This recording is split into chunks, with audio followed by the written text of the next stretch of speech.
शेतकरी मित्रांनो, कलिंगड टरबूज मध्ये ज्या वेळेला असं दिसतं आपल्याला की बाबा प्लॉट मऊ पडलेला आहे किंवा प्लॉट मध्ये इथं वाढ थांबलेली आहे किंवा थोडंफार मर दिसतंय आपल्याला, अशा वेळेला आपण घाबरून जातो, एकतर प्लॉट सोडून देतो किंवा अतिरेक पैशाचा खर्च करतो. ह्यामध्ये नुकसान आपलंच आहे. ह्यासाठी पहिला आपण समजून घेऊया की विल्टिंग म्हणजे काय आणि स्ट्रेस म्हणजे काय किंवा डॅमेज होणं म्हणजे काय आहे आणि हे कशामुळे होतं. शेतकरी मित्रांनो, विल्टिंग वेगवेगळ्या कारणामुळे होतं, जसं की तुम्हाला माहिती आहे. पण विल्टिंग आपण समजून घेतलं पाहिजे की विल्टिंग म्हणजे नक्की काय.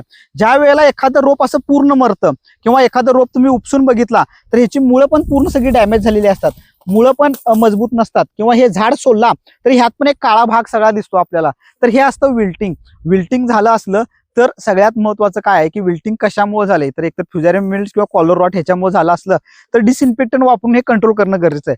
जसं की बोरगाव टेक्नॉलॉजीचं फ्री फायर येतं, ह्याच्यामुळं जी काय असलेली सगळी बुरशी आहे ते जाळून टाकतं आणि पसरायचं काम कमी करतं. तर ड्रिपनं सोडू शकतो किंवा आपण स्पॉट ड्रेंचिंग करू शकतो, हे पहिलं महत्वाचं आहे.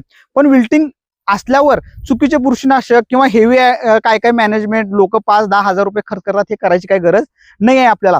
काही वेळेला निमॅटोडमुळे पण बुरशी विल्टिंग होऊ शकतं. तर जमिनीला इथं मुळाला कुठं गाठी वगैरे असल्या, तर इथं कुठल्याच मुळाला गाठी नाही आहेत, तर गाठी वगैरे असतात निमॅटोडमुळे होतं, ते पण बघणं आपल्याला गरजेचं आहे. हा झाला पहिला मुद्दा.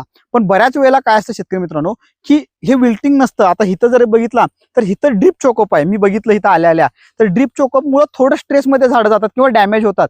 किंवा आता इथं पलीकडे फड पेटवलेलं आहे, त्या फड पेटवल्यामुळे त्याची जाळ लागू शकते किंवा काही वेळेला काही लोक तणनाशक मारतात, त्या तणनाशकमुळे पण मुळं सॉफ्ट पडतात. किंवा काही वेळेला उन्हाचा अतिरेक होतो, जास्त ऊन पडतं कदाचित किंवा जास्त थंडी पडते किंवा जास्त धुकं पडतात, त्यावेळेला सुद्धा काय होतं, आपली झाडं सुकल्यागत होतात. ह्याला विल्टिंग म्हणायचं नाही आहे. जर का दुपारी उन्हात झाडं सुकल्यागत वाटली आणि संध्याकाळी जर का फ्रेश झाली तर हा विल्टिंग नसतो, हा थोडाफार डॅमेज वरला प्रकार असतो. सिंपल चांगलं बायोस्टिम्युलंट मार्केटमधलं वापरला किंवा बोरगाव टेक्नॉलॉजी 7 डेज वापरला तर तुमची झाडं परत फ्रेश होऊन रिॲक्टिव्ह होऊ शकतात, डॅमेज झालेलं सगळं कंट्रोल होऊ शकतं. ह्यासाठी आपल्याला ओळखायचं आहे, कलिंगड शिकायचं आहे प्रॅक्टिकली. आपण सगळं वैयक्तिक शिकणं गरजेचं आहे आणि काम करणं गरजेचं आहे.